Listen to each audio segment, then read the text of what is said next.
Masomo haya anachukua muda wa miezi 9. Miezi 9 hii imegawanyika mara mbili. Miezi 6 ya kusoma darasani, miezi 3 ya kwenda field. Lakini miezi 6 ya darasani tunasoma kwa mihula miwili. Miezi 3 mfululizo, unapata pumziko la wiki 2, alafu unarudia tena miezi 3, unapata pumziko na kisha unaenda miezi 3 field. Gharama za masomo ni nafuu kabisa. Gharama zote za masomo ni Laki6 tu ya Kitanzania, na Laki6 hii inalipwa kwa awamu. Wakati wa kujiunga unalipa Laki2, na Laki4 inayobaki unalipa kwa awamu pia, awamu 2 au 3 kulingana na uchumi wa mwanafunzi wetu, maana hatupendi akose kusoma.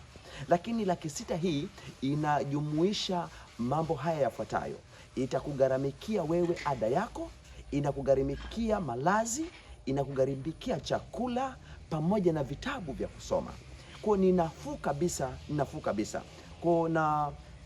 Kwa mwaka huu tunapokea wanafunzi tarehe 29 ya mwezi huu wa 9, na masomo yanaanza tu baada ya kuripoti, yanaendelea hadi kukamilika. Tunawakaribisha watu wote ambao wanasikia tangazo hili na wanawito kujiunga na masomo haya kwa ajili ya kupeleka injili ya Yesu Kristo. Mchungaji ndugu yangu, mchungaji mwenzangu, mahali popote unasikia, lakini kama una wito na unahitaji vijana waweze kujifunza, wasapoti, waleteni. Watu wa aina zote wanaweza kusoma. Aidha, sifa za kujiunga ni 2 tu kuu. Yani sifa ya kwanza, mtu mwenye wito wa kupeleka injili ya Yesu Kristo. Lakini sifa ya pili ni yule anayeweza akapatikana muda wote wa masomo darasani.